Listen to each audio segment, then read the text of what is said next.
Before the video starts, I just wanted to give y'all a little context about this video now. Before it was supposed to be just a beginner bow build since, like I say in the video, I've never bought or shot a compound bow, so it was kind of a beginner experience, but we kind of came up with, in the middle of making this video, a beginner like Bowman, Bowwoman series of pretty much do everything for the first time. So we have the bow video now.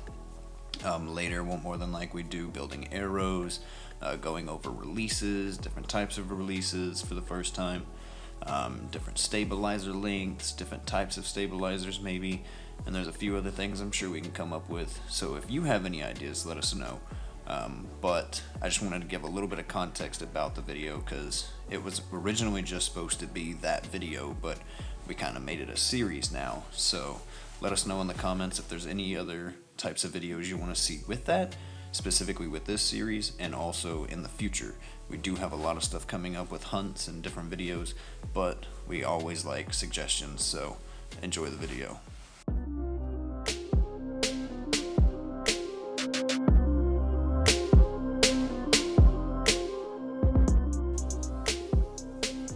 What's up, guys? Welcome back for another video. Some of you may or may not know who I am. My name is Jesse. Haven't really done an introduction on myself since I started working for Corbin. Maybe I will in the future, but today we are actually doing something different.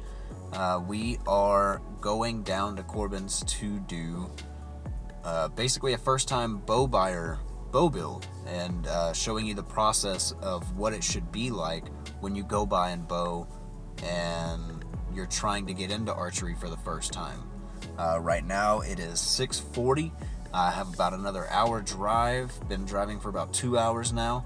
Again, we have about an hour until we get to Corbin's, and we will get into more information about this video and what you should be looking for when you buy your first bow.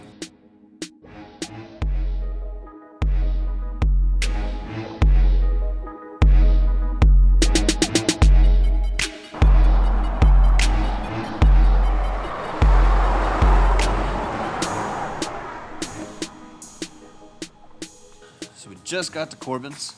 We're about to start setting stuff up. We have Cade setting up some bows right now. And we're gonna go over a lot of different things to look for when you actually go to a bow shop and what to expect instead of going to a big retailer that's just gonna basically hand you a lot of stuff and say that you need that. We're gonna go over what you actually need and what a bow shop should do with this guy. Hey, what's up? I'm Cade. We're gonna start shooting some bows. Let him try out a little bit of everything. See what he likes.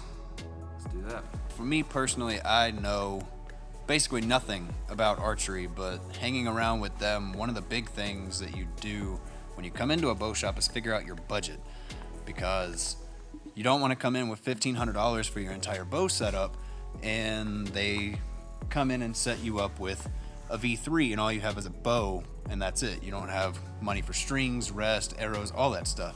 So what a real bow shop should do, like they do here, is talking to you, shooting a bunch of bows, seeing what works for you, and then getting the best bow for your money, as well as still having money left over to get all of the accessories that you need to get started in archery.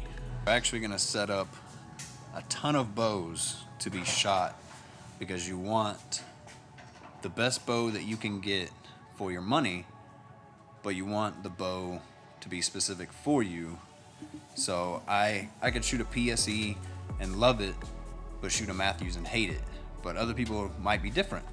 So how long do you think the process would be from actually coming into the shop and by the time you leave, about how long do you think that entire process would be? Probably about 3 hours. Probably And about that's 3 hours. And that's talking, everything. setting up bows, shooting, everything. Yep. So set some time out to go to an actual bow shop and be there for a while to make sure that you have the best setup that you can get, whether you're going hunting, just doing it recreational, shooting 3D targets, shooting competitions, whatever you're doing, you want to make sure that you're getting the best that you can buy with your money.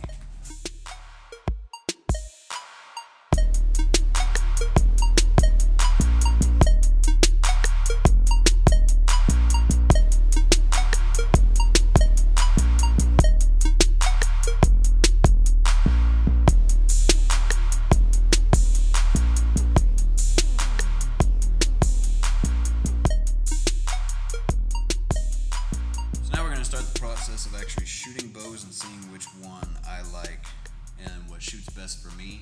I will leave a little description of which bow is what, so we don't have to go over each one. I'll leave the name and the axle to axle length on all of them, but let's see which one fits me best. I definitely like that one.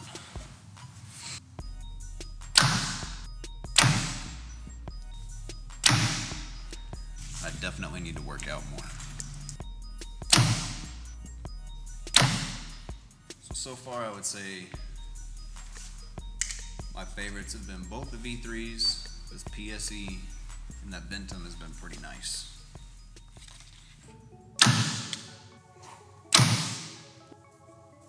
That one seems like a lot of bow.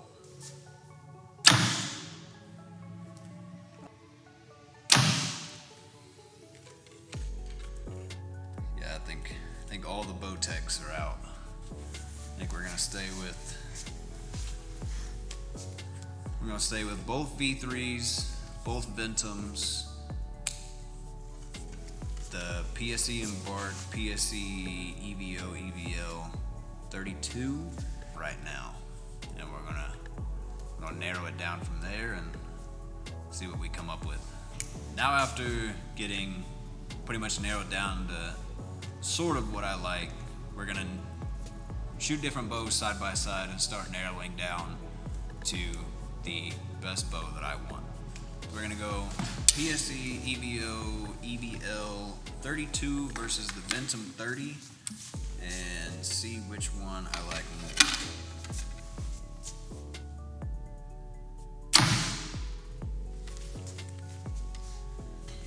Wasn't bad.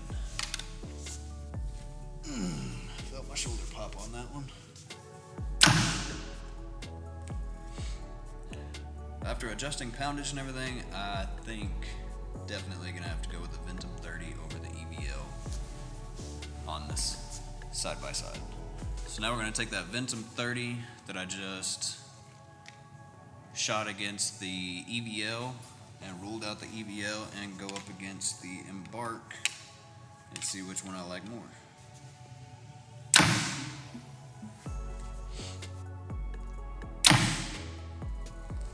So between the two, they were pretty close, so I think I'm gonna have to shoot them one more time, figure out which one I'm gonna rule out between the Ventum 30 and this PSE Embark.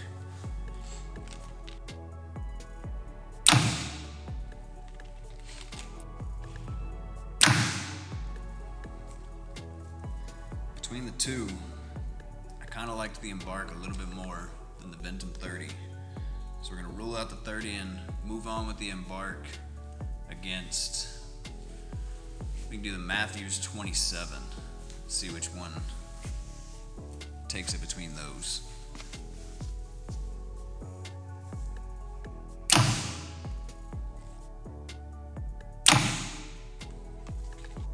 I don't know if anyone saw this one coming, but the Embark might take the V327 right now. So I think we're gonna move on the Embark against the Ventum 33 and the V331. We're down to 3.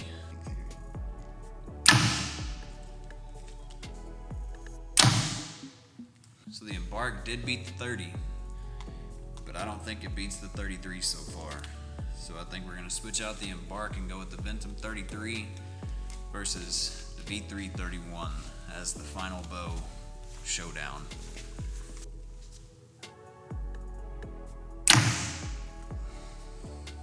I keep forgetting this thing is like 30 inches long. Between the two, they were both pretty smooth, but at the end of the day, I think the V331 was my top pick out of all the bows. So I think we're gonna go with a Matthews V331 as my actual bow setup.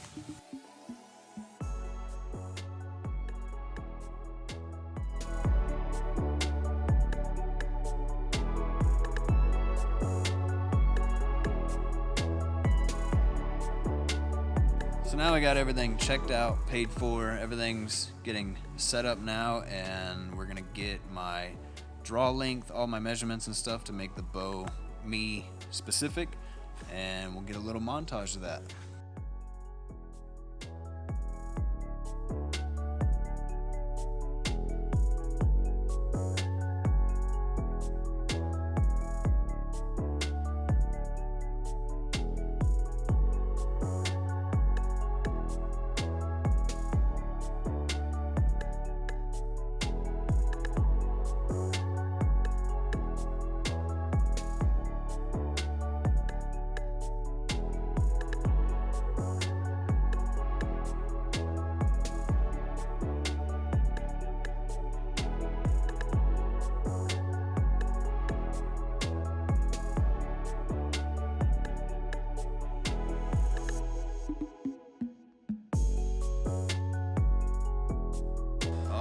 So this is the end result. As you can see, Cade's taken away some of the bows that we shot today. Went through about 10 to 12 of them. Finally landed on this Matthews V331. I believe 28-inch draw at 65 pounds. And I'm very excited for it. Again, this video is not only just my bow build, but as a first-time buyer, what you should be looking for and kind of how the process should go.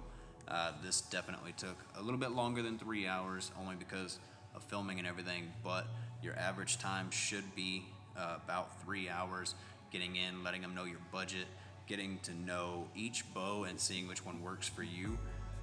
This one worked for me. I love it. It works great, and I like the size, the length, axle to axle. I like the poundage. I like the draw, the release.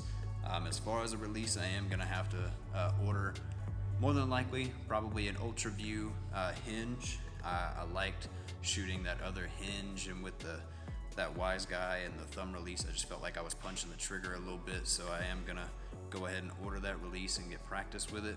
But I hope y'all guys enjoyed. Let us know in the comments if you have any suggestions on videos.